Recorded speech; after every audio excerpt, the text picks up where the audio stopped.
Hello दोस्तों, नमस्कार। स्वागत है एक बार फिर से आप सभी के अपने प्रिय चैनल पर। दोस्तों आपको बता दें जो अभी की सबसे बड़ी खबर आ रही है, जहां पर यूएनएससी बैठक में आतंकी का ऑडियो चला करके पाकिस्तान को भारत ने किया बेनकाब। जी हां दोस्तों, जिस ऑडियो में ये सुना जा सकता है दोस्तों कि जहां मूवमेंट नजर आती है फायर ठोक दो। जी हां दोस्तों, बताएंगे जिसके बाद पाकिस्तान के सर को भारत ने झुका कर रख दिया है दोस्तों, और क्या रहा पाकिस्तान का रिएक्शन। और साथ ही साथ दोस्तों आपको बड़ी खबर बताएंगे, जहां पाकिस्तान सीमा के पास भारत बना रहा है आधुनिक सैन्य हवाई अड्डा। आखिर क्या है मकसद, साथ ही साथ बताएंगे। जहां ऋषि सुनक के प्रधानमंत्री बनते ही आसमान पर पहुंची इनकी लोकप्रियता, विपक्षी लेबर पार्टी के भी उड़े होश। बताएंगे अब क्या है ये खबर ऋषि सुनक से जुड़ी दोस्तों। और साथ ही साथ पाकिस्तान में इमरान खान को एक और तगड़ा झटका। जी हाँ दोस्तों, इमरान खान से डरी शहबाज शरीफ ने उठाया इमरान खान को लेकर ये सबसे बड़ा कदम। जी हाँ दोस्तों, साथ ही पीएम किसान योजना से जुड़ी बड़ी खबर दोस्तों। 12वीं किस्त का पैसा अब तक नहीं आया तो परेशान ना हो, सरकार ने दे दी है सबसे बड़ी जानकारी। बताएंगे क्या जानकारी दी है दोस्तों। और छठ पूजा पर अपने शहर और गांव जाने वालों के लिए सबसे बड़ी खबर है रेलवे से जुड़ी टिकट को लेकर। तो हर तरह की जानकारी दोस्तों आज आपको बताने वाले हैं, तो आराम से बने रहेगा वीडियो के अंत तक। और अभी खबरों में आगे बढ़ने से पहले हम हमेशा की तरह मानते हैं कि अपना भारत मोदी जी के नेतृत्व में आगे बढ़ रहा है दोस्तों। और यही कारण है कि भारत की विदेश नीति सबसे नंबर 1 और टॉप और बेस्ट है, और आपको भारतीय सेनाओं पर शान है दोस्तों, गर्व है। तो इस वीडियो का भी कर दीजिए लाइक, चैनल को कर दीजिए सब्सक्राइब, बेल आइकन दबाइए, साथ ही कमेंट बॉक्स में लिख दीजिएगा जय हिंद। जी हाँ दोस्तों, तो चलते हैं पहली और सबसे बड़ी खबर की तरफ, जहां पर यूएनएससी बैठक में आतंकी का ऑडियो चला, पाकिस्तान को भारत ने किया एक्सपोज। जी हाँ, संयुक्त राष्ट्र सुरक्षा परिषद यानी यूएनएससी की आतंकवाद पर मुंबई में हो रही मीटिंग में भारत ने अंतरराष्ट्रीय समुदाय के सामने पाकिस्तान को एक्सपोज कर दिया है, यानी बेनकाब कर दिया है। कई अंतरराष्ट्रीय मेहमानों के सामने भारत ने मुंबई में साल 2008 में हुए आतंकवादी हमले के मास्टरमाइंड साजिद मीर के ऑडियो क्लिप को चलाया है दोस्तों, जिसमें वो गोलीबारी करने की बात कह रहा है। मुंबई में 2 दिनों तक चलने वाली ये बैठक कल यानी शुक्रवार से ही शुरू हुई है दोस्तों। मुंबई ताज पैलेस होटल में आयोजित की जा रही यूएनएससी की बैठक में भारत ने बताया है कि हाफिज सईद, जकी उर रहमान, लखवी, साजिद मीर, अब्दुल अल काफा, अब्दुल अजीज आदि आतंकियों ने 26/11 के आतंकी हमलों में महत्वपूर्ण भूमिका निभाई थी। आतंकी साजिद मीर को यूएनएससी की ब्लैक लिस्टिंग पर रोक लगाने के लिए चीन पर बिना नाम लिए कटाक्ष करते हुए भारत ने उसका ऑडियो चलाया, जिसमें वो चाबड़ हाउस यानी नरीमन हाउस में आतंकवादियों को छतों पर घूम रहे लोगों पर गोलियां चलाने के लिए कह रहा है। इस ऑडियो क्लिप के जरिए से भारत ने पाकिस्तान पर भी निशाना साधा दोस्तों। ऑडियो क्लिप में साजिद मीर आतंकी से कहता हुआ सुनाई दे रहा है कि जहां भी आपको मूवमेंट नजर आती है, कोई छत पर चल रहा है या आ रहा है, जा रहा है, उस पर फायर ठोक दो यानी गोली चला दो, उसे नहीं पता वहां क्या हो रहा है। जी हाँ दोस्तों, ऑडियो क्लिप सुनाने के बाद साजिद मीर पर पाकिस्तान के पाखंड को उजागर करते हुए भारत ने जोर देकर कहा कि वो कोपेनहेगन में डेनिश अखबार, उसके संपादक और कार्टूनिस्ट को निशाना बनाने के लिए लश्कर के डेनमार्क प्रोजेक्ट के वास्तुकारों में से एक था। सौभाग्य से नियोजित हमले को समय पर ही विफल कर दिया गया था। जी हाँ दोस्तों, उसे लंबे समय तक मृत घोषित कर दिया गया था। यहाँ तक कि इस दावे की पुष्टि करने के लिए एक डीएनए परीक्षण का भी इस्तेमाल किया गया था। इस बैठक में विदेश मंत्री जयशंकर जी ने कहा है कि 26/11 मुंबई आतंकी हमलों के मुख्य साजिशकर्ता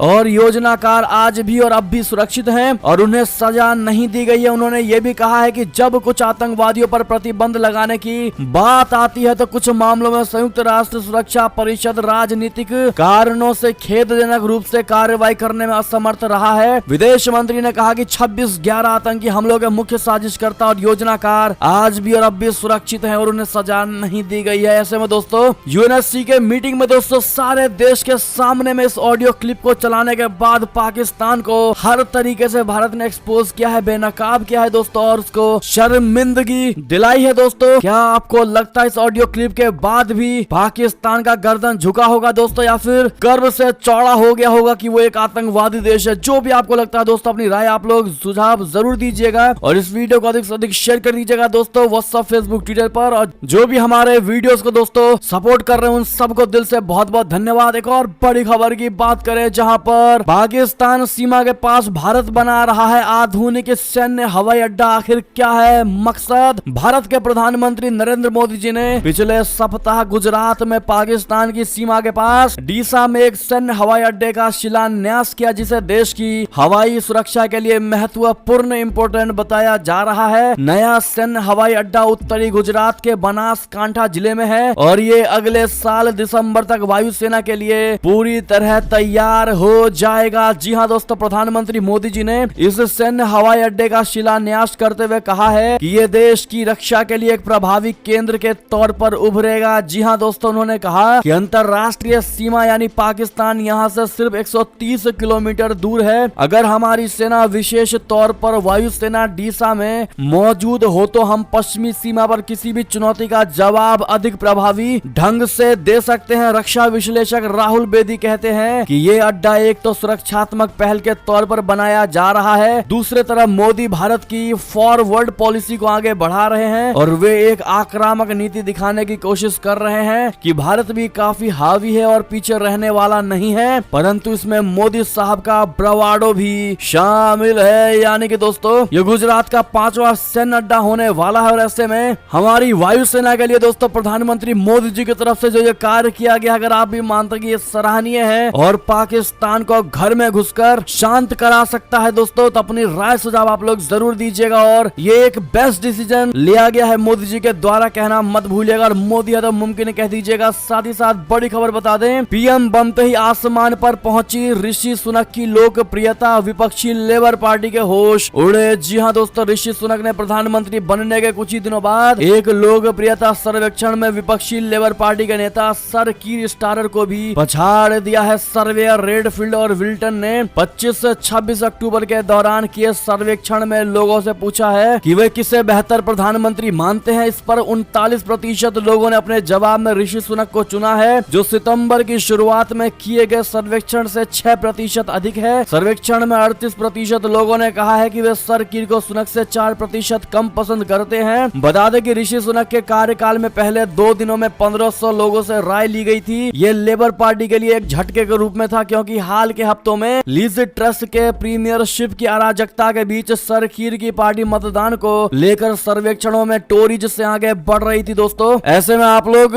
ऋषि सुनक के इस बढ़ती लोकप्रियता को लेकर क्या कहना चाहेंगे दोस्तों? अगर आप भी मानते हैं कि एक भारतीय मूल के रहने वाले ऋषि सुनक जी यूके के प्रधानमंत्री बने हैं दोस्तों, जो भारत के लिए गर्व की बात है, तो एक बार फिर से कांग्रेचुलेट जरूर कह दीजिएगा ऋषि सुनक जी को। दोस्तों, साथ ही साथ बड़ी खबर आपको बता दें, जहां पर पाकिस्तान में इमरान खान को एक और तगड़ा और बड़ा झटका, आजादी मार्च के लाइव प्रसारण पर लगी रोक। जी हां दोस्तों, पाकिस्तान के पूर्व प्रधानमंत्री और पाकिस्तानी तहरीक इंसाफ पीटीआई के प्रमुख इमरान खान को शुक्रवार को एक बहुत बड़ा झटका लगा है। अब Pakistan electronic media regulatory authority यानी पेमरा ने बड़ा कदम उठाया है। दोस्तों, पेमरा ने टीवी चैनलों को इमरान खान के आजादी मार्च के लाइव कवरेज करने से रोक दिया है। दोस्तों, यानी इमरान के आजादी मार्च का लाइव प्रसारण नहीं किया जा सकेगा और इस संबंध में एक प्रेस नोटिस जारी किया गया है। इससे पहले इमरान खान को चुनाव आयोग ने बहुत बड़ा झटका दिया है। इमरान खान पर तोशा खाने के गिफ्ट बेचने के आरोप लगे थे, जिसके बाद पाकिस्तान के चुनाव आयोग यानी ईसीपी ने इमरान को अयोग्य घोषित कर दिया था और 5 साल चुनाव लड़ने पर रोक लगा दी थी। उसके बाद इमरान खान ने इस्लामाबाद हाई कोर्ट का रुख किया था। अदालत ने चुनाव आयोग के इस फैसले को पलट दिया है। कोर्ट ने कहा है कि इमरान को भविष्य में चुनाव लड़ने से नहीं रोका जा सकता है। जी हाँ दोस्तों, बता दें, शहबाज सरकार की तरफ से लिए जा रहे इमरान खान पर इस एक्शन को शहबाज शरीफ सरकार का डर बताया जा रहा है दोस्तों, और माना जा रहा है कि इमरान खान के उन बयानों से और इमरान खान के उन जानकारियों से शहबाज शरीफ सरकार डर गई है। जी हाँ दोस्तों, आपको बता दें, इतना ही नहीं, इमरान खान ने आईएसआई चीफ को बड़ी धमकी भी दी है दोस्तों, और कहा है कि कान खोलकर सुन लो, बहुत कुछ जानता हूँ, पर्दाफाश कर दूंगा। जी हाँ दोस्तों, पाकिस्तान के पूर्व प्रधानमंत्री इमरान खान ने देश की खुफिया एजेंसी को कड़ी चेतावनी देते हुए शुक्रवार को कहा है कि वो आईएसआई का पर्दाफाश कर सकते हैं, लेकिन देश की बेहतरी के लिए ऐसा नहीं करना चाहते। पाकिस्तान तहरीक इंसाफ के अध्यक्ष इमरान खान ने एक रैली के दौरान ये बात कही। पीटीआई ने लाहौर के लिबर्टी चौक से इस्लामाबाद तक बहुप्रतीक्षित हकीकी आजादी लॉन्ग मार्च शुरू किया है। इमरान खान ने कहा कि डीजीआईएसआई अपने कान खोलो और सुनो, मैं बहुत सी चीजें जानता हूँ, लेकिन मैं केवल इसलिए चुप हूँ क्योंकि मैं अपने देश को नुकसान नहीं पहुँचाना चाहता। मैं बेहतरी के लिए रचनात्मक आलोचना करता हूँ, अन्यथा ऐसा बहुत कुछ था मैं कह सकता था। जी हाँ दोस्तों, साथ ही साथ एक और खबर की और चले दोस्तों, जहां पर अमेरिका के सिर्फ एक फैसले से बिखर जाएगा सऊदी अरबिया। जी हाँ दोस्तों, तेल निर्यातक देशों के संगठन ओपेक प्लस के तेल उत्पादन को कम करने के फैसले के बाद से ही सऊदी अरब और अमेरिका की दोस्ती में दरार आ गई है। दोस्तों, अमेरिका लगातार सऊदी अरब के खिलाफ तीखे बयान दे रहा है। सऊदी की ओर से भी अमेरिकी बयानों पर करारी प्रतिक्रिया दी जा चुकी है। इसी बीच अमेरिका में मांग की जा रही है कि यूएस को सऊदी के साथ हथियार, सुरक्षा उपकरणों की सप्लाई या उनके मेंटेनेंस के लिए दी जाने वाली सहायता पर रोक लगा देनी चाहिए। अगर ऐसा हो गया और अमेरिका की ओर से ये रोक लगा दी गई तो सऊदी अरब के लिए बड़ा झटका हो सकता है, क्योंकि मौजूदा समय में डिफेंस मामले में सऊदी अरब अमेरिका पर काफी ज्यादा निर्भर है। जी हाँ दोस्तों, अमेरिकी नेताओं ने सदन में अपने प्रस्ताव में कहा है कि सऊदी अरब के अधिकतर हथियार अमेरिका में बने हुए हैं। ऐसे में अगर रोक लगा दी जाए तो उसका काफी ज्यादा असर सऊदी अरब की सेना पर देखने को मिलेगा। साथ ही सऊदी अरब यूएस मिलिट्री टेक्नोलॉजी पर इतना ज्यादा निर्भर है कि उसे आत्मनिर्भर बनने या विकल्प ढूंढने में सालों लग जाएंगे। जी हाँ दोस्तों, एक और खबर की ओर चले, जहां पर राष्ट्रमंडल महासचिव ने सदस्य देशों के साथ यूपीआई तकनीक पर भारत की तारीफ। जी हाँ दोस्तों, एकीकृत भुगतान इंटरफेस बोले तो यूपीआई पेमेंट के प्रस्ताव वाले कदम पर भारत की सराहना की गई है। राष्ट्रमंडल महासचिव पैट्रिसिया स्कॉटलैंड ने इस कदम को परिवर्तनकारी बताते हुए अन्य सदस्य देशों के साथ यूपीआई तकनीक साझा करने के भारत के प्रस्ताव का स्वागत किया है। दरअसल भारत ने 12 अक्टूबर को कॉमनवेल्थ बैंक ऑफ गवर्नर्स की बैठक के दौरान ये प्रस्ताव दिया था। पैट्रिसिया स्कॉटलैंड ने कहा है कि अपनी तकनीक को दूसरों के साथ साझा करने की भारत की इच्छा इसे अन्य देशों से अलग बनाती है। भारत का ये अच्छा कदम है। उन्होंने संकेत दिया है कि यूपीआई तकनीक को अन्य सदस्य देश साझा करने के लिए तैयार हैं। 56 देशों के समूहों के महासचिव ने कहा है कि इस खुलेपन और उदारता का बहुत स्वागत है। उन्होंने कहा कि भारत ने यूपीआई के जरिए पेमेंट के ऑप्शन पर अन्य देशों को एक राह दिखाई है। जी हाँ दोस्तों, साथ ही साथ भारत की जिस प्रकार से दोस्तों यूपीआई मेथड को लेकर सराहना और तारीफ की जा रही है, दोस्तों इस पर आपकी क्या निजी प्रतिक्रिया होगी? और हमें गर्व है, हम भारतीय हैं कहना मत भूलिएगा। साथ ही साथ एक और खबर की ओर चले, जहां पर ताइवान पर चीन को खुली चुनौती देने वाले नैन्सी पेलोसी के घर पर हमला, पति पर हथौड़े से वार। जी हाँ, अमेरिकी प्रतिनिधि सभा की speaker Nancy Pelosi San Francisco स्थित घर में घुसकर शुक्रवार तड़के एक शख्स ने हमला कर दिया। बताया जा रहा है कि हमलावर के नैन्सी के पति पॉल पेलोसी के साथ मारपीट की और उन पर हथौड़े से हमला किया। हमलावर को हिरासत में ले लिया गया है और इस हमले के मकसद की जांच की जा रही है। एक प्रवक्ता ने कहा है कि 82 वर्षीय पॉल पेलोसी को अस्पताल लेकर जाया गया और उनके पूरे तरह से ठीक होने की उम्मीद है। पेलोसी के प्रवक्ता ड्रीव हैमिल ने एक बयान में कहा है कि स्पीकर और उनका परिवार घटना के बाद उनकी मदद करने वालों और मेडिकल कर्मियों के आभारी हैं। उन्होंने निजता का सम्मान किए जाने का अनुरोध किया है। जी हाँ दोस्तों, आपको बता दें ये वही नैन्सी पेलोसी है जिन्होंने चीन की धमकी के बावजूद भी ताइवान का दौरा किया था। ऐसे में दोस्तों इन पर जो हमला हुआ इनके पति पर, कहीं ना कहीं इसको चीन से कनेक्शन माना जा रहा है। दोस्तों बाकी रियलिटी क्या है वो तो जांच के बाद ही पता चलेगी। आप क्या कहते हैं दोस्तों? एक और खबर की ओर चले, जहां दुनिया के नक्शे से ब्रिटेन और अमेरिका को मिटाने की तैयारी में है पुतिन। बना लिया पूरा प्लान। बता दें रशिया और यूक्रेन के बीच पिछले 8 महीने से युद्ध जारी है। दिन बीतने के साथ ही युद्ध और भयावह होता गया है। दोस्तों पहले आशंका जताई जा रही थी कि रूस यूक्रेन पर परमाणु हमला कर सकता है, लेकिन बीते दिन राष्ट्रपति व्लादिमीर पुतिन ने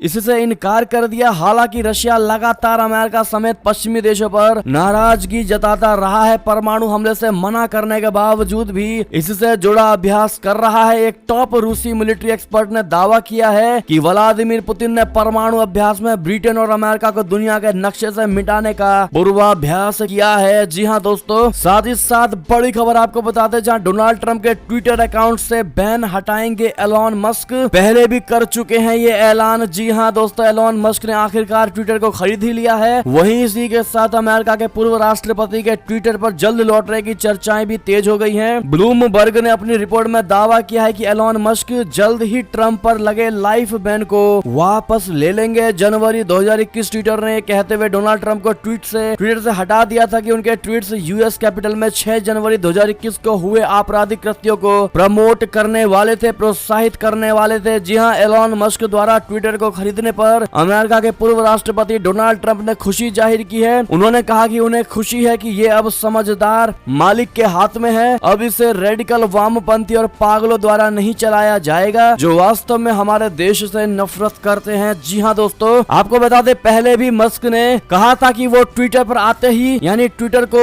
खरीदते ही सबसे पहले डोनाल्ड ट्रंप के अकाउंट पर से बैन हटाएंगे दोस्तों, और कहा था कि ट्रंप के अकाउंट पर बैन लगाने के मामले में ट्विटर ने पूरी तरह से मूर्खता की है। बैन के लिए बहुत ठोस कारण होने जरूरी है। मैं ट्विटर के फैसले को पलट दूंगा और वही होने वाला है दोस्तों। ऐसे में अगर आप भी मानते जो एलोन मस्क कहते हैं वो करके ही दिखाते हैं दोस्तों, तो आप लोग एलोन मस्क के लिए दो बातें जरूर लिखेगा। देखते हैं भारत की जनता एलोन मस्क को किन नजरिए से देखती है दोस्तों। साथ ही साथ एक और खबर की बात करें, जहां रूस व बेलारूस के बाद ईरान को भी नोबेल पुरस्कार समारोह से बाहर किया गया। जी हाँ दोस्तों, रशिया व बेलारूस के बाद अब ईरान को भी तगड़ा झटका लगा है। ईरान को भी अब नोबेल पुरस्कार समारोह से बाहर कर दिया गया है। यूक्रेन में युद्ध को लेकर रशिया और बेलारूस के दूतों को इस कार्यक्रम में शामिल होने से रोक दिया गया था। प्रतिष्ठित नोबेल पुरस्कार का प्रबंधन करने वाले निजी फाउंडेशन ने शुक्रवार को यह जानकारी दी है। जी हाँ दोस्तों, उसने कहा कि ईरान के राजदूत को देश में गंभीर स्थिति के कारण स्टॉकहोम में इस साल के नोबेल पुरस्कार समारोह से बाहर रखा गया है। साथ ही साथ बड़ी खबर बता दे, जहां किम जोंग उन ने समुद्र में दागी 2 मिसाइल आग बबूला हुआ। दक्षिण कोरिया बताया उकसावे की कार्रवाई। जी हाँ, उत्तर कोरिया ने शुक्रवार को समुद्र की ओर 2 छोटी दूरी की मिसाइलें दागी। दक्षिण कोरिया के जॉइंट चीफ्स ऑफ स्टाफ ने एक बयान में कहा है कि सेना ने शुक्रवार को दोपहर के आसपास उत्तर कोरिया के पूर्वी तटीय क्षेत्र टोंगचोन से 2 मिसाइलें दागे जाने का पता लगाया है। बयान के अनुसार मिसाइलें 239 किलोमीटर दूर गई। बयान में कहा गया है कि दक्षिण कोरिया इन परीक्षणों की कड़ी निंदा करता है और इन्हें उकसावा करार देता है, जिससे क्षेत्रीय शांति प्रभावित होंगी। जी हाँ, उसने इसे संयुक्त राष्ट्र सुरक्षा परिषद के उन प्रस्तावों का भी उल्लंघन करार दिया है जिनके तहत उत्तर कोरिया पर बैलिस्टिक गतिविधियों पर प्रतिबंध लगाया गया है। एक और खबर की बात करें दोस्तों, जहां पर पूर्व प्रधानमंत्री इमरान खान को कार्यक्रम में जनता ने घेरा, घड़ी चोर के नारे लगाए। जी हां दोस्तों, पाकिस्तान के पूर्व प्रधानमंत्री इमरान खान का लाहौर के एक कार्यक्रम में शामिल होने के दौरान जनता के गुस्से का सामना करना पड़ा दोस्तों, और इस दौरान भीड़ ने उनको घेर कर घड़ी चोर के नारे लगाए। इमरान खान इस्लामाबाद में अपने पार्टी के इस मार्च को पूरी तरह से सफल बनाना चाहते हैं। लाहौर के अवान एक अदल से रवाना होते हुए लाहौर की मस्जिद एक नबवी पर जब इमरान समर्थकों के पास पहुंचे तो भीड़ और वकीलों के एक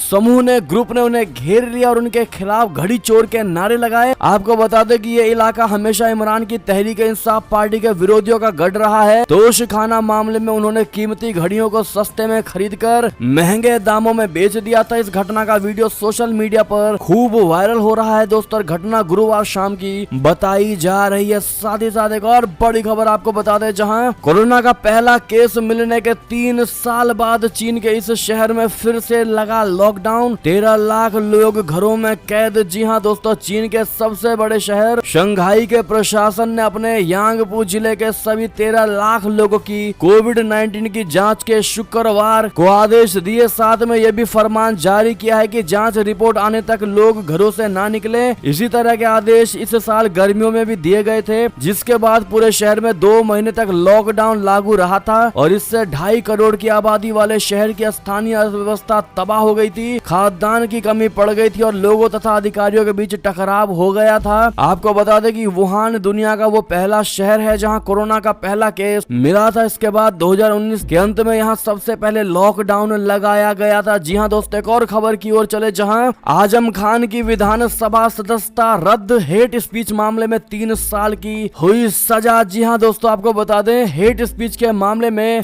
समाजवादी पार्टी नेता आजम खान की विधानसभा की सदस्यता रद्द कर दी गई है। गुरुवार को ही रामपुर कोर्ट ने इस मामले में आजम खान को 3 साल की जेल सुनाई थी। अनुमान पहले से ही लगाया जा रहा था कि आजम खान की विधानसभा की सदस्यता रद्द कर दी जाएगी, क्योंकि उन्हें 2 साल से ज्यादा की सजा सुनाई गई थी दोस्तों। जिस मामले में आजम खान को यह सजा हुई है वो 2019 लोकसभा चुनाव के दौरान का है। कथित रूप से आजम खान ने रामपुर की मिलक विधानसभा में एक चुनावी भाषण के दौरान आपत्तिजनक और भड़काऊ टिप्पणियां की थी। इसकी शिकायत भाजपा नेता आकाश सक्सेना ने की थी दोस्तों। इसी मामले में रामपुर की MP MLA कोर्ट 27 अक्टूबर को अपना फैसला सुनाते हुए आजम खान को दोषी करार दिया है। जी हां दोस्तों, ऐसे में कोर्ट के द्वारा दिए गए इस फैसले का अगर आप भी समर्थन करते हैं तो इस वीडियो को लाइक अवश्य कर दीजिएगा, जिन्होंने लाइक नहीं किया अभी तक। और साथ ही साथ बड़ी खबर बता दें, जहां पश्चिम बंगाल से बड़ी खबर, आसनसोल में लगे टीएमसी सांसद शत्रुघ्न सिन्हा के लापता होने के पोस्टर। जी हां दोस्तों, कोलकाता के आसनसोल दक्षिण के भारतीय जनता पार्टी यानी भाजपा विधायक अग्निमित्र पॉल को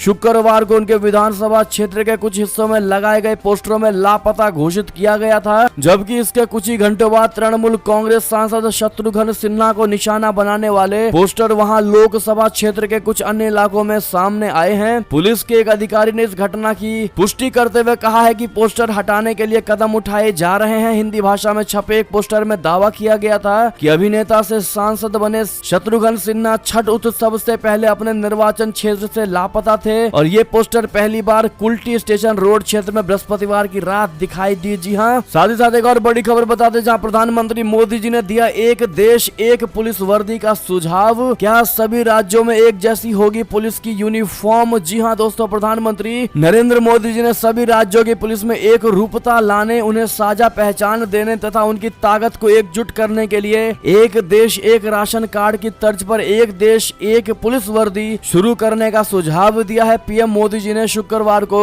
राज्यों के गृह मंत्रियों के चिंतन शिविर को संबोधित करते हुए कहा है कि देश बहुत तेजी से आगे बढ़ रहा है और उतनी ही तेजी से नई चुनौतियां भी सामने आ रही हैं। उन्होंने कहा कि सभी राज्य और केंद्र सरकार को टीम इंडिया की भावना से इन चुनौतियों से राष्ट्रीय परिप्रेक्ष्य को आगे रखकर निपटना होगा और यदि हम एकजुट होकर इनका मुकाबला करेंगे तो सभी चुनौती बोनी हो जाएंगी। प्रधानमंत्री ने कहा कि भय और आतंक मुक्त समाज बनाने के लिए सभी राज्यों की पुलिस और संबंधित एजेंसियों को समाज विरोधी ताकतों के खिलाफ कठोर कार्रवाई करनी होगी और इस मामले में किसी तरह की उदारता नहीं बरती जानी चाहिए। जी हाँ दोस्तों, मोदी जी ने कहा कि देश में जिस तरह से एक देश एक राशन कार्ड और एक देश एक ग्रिड की व्यवस्था है, उसी तर्ज पर एक देश एक पुलिस वर्दी के विचार पर भी गंभीरता से विचार विमर्श किया जाना चाहिए और इस तरह का दृष्टिकोण अपनाए जाने से पूरे देश की पुलिस को फायदा होगा और एक तो उनकी पहचान सुनिश्चित होगी, दूसरे गुणवत्ता बढ़ेगी तथा पुलिस बेड़े में एक दूसरे की ताकत बढ़ेगी। जी हाँ दोस्तों,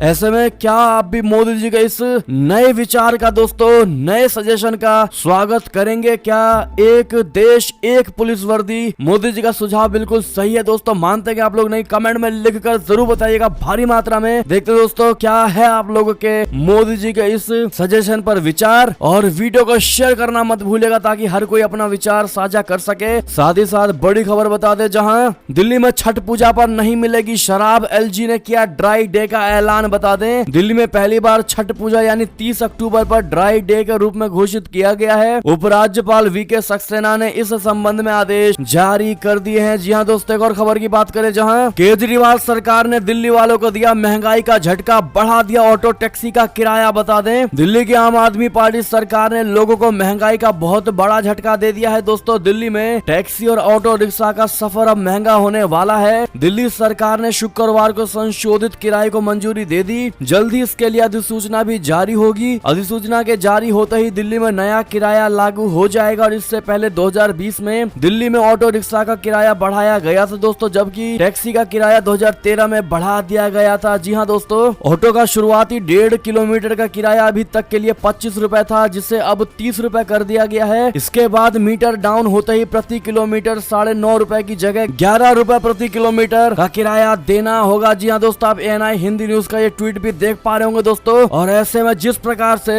केजरीवाल अपने आप को आम आदमी वाली पार्टी कहते हैं दोस्तों, और ऐसे में आम आदमी को ही तगड़ा झटका दे दिया है दोस्तों। क्या आपको नहीं लगता कि ये झटका दिल्ली वाले भी अब केजरीवाल को देने वाले हैं दोस्तों? साथ ही साथ बड़ी खबर आपको बता दें, जहां 12वीं किस्त का पैसा अब तक नहीं आया क्या, तो परेशान ना हो। जी हाँ, सरकार ने दे दी है बहुत बड़ी जानकारी। जी हाँ दोस्तों, प्रधानमंत्री नरेंद्र मोदी जी ने प्रधानमंत्री किसान योजना के तहत 12वीं किस्त जारी कर दी है। इसी के साथ किसानों के खाते में 12वीं किस्त के 2000 रुपए आने शुरू हो गए हैं। प्रधानमंत्री किसान योजना की 12वीं किस्त का पैसा इस बार करीब 2.62 करोड़ किसान के खाते में नहीं आई है। हालांकि इन किसानों को निराश होने की आवश्यकता नहीं है। जिन किसानों को अभी तक पीएम किसान की 12वीं किस्त का पैसा नहीं मिला, उनके खातों में 30 नवंबर तक पैसे डाल दिए जाएंगे। जी हाँ दोस्तों, और इसी बीच ये थी अब तक की सारी बड़ी खबरें। दोस्तों, आपको हमारी खबर कैसी लगी? आशा करता हूँ बहुत अच्छी लगी होगी। अगर थोड़ी भी अच्छी लगी है तो इस वीडियो का भी अपने भाई बंधुओं में व्हाट्सएप, फेसबुक, ट्विटर के जरिए पूरे भारत में शेयर करना बिल्कुल मत भूलिएगा दोस्तों। और अभी कर दीजिए इस वीडियो को लाइक, चैनल को कर दीजिए सब्सक्राइब, बेल आइकन दबाइए, साथ ही कमेंट बॉक्स में लिख दीजिए कीजिएगा। जय हिंद, जय भारत। तो मिलते हैं आप अगली बड़ी खबर में दोस्तों, तब तक अपना ख्याल रखिएगा। आप सभी का बहुत बहुत धन्यवाद साथ देने के लिए, साथ बने रहने के लिए। मिलते अगली खबर में। जय हिंद, जय भारत, जय श्री राम, वंदे मातरम, हर हर महादेव।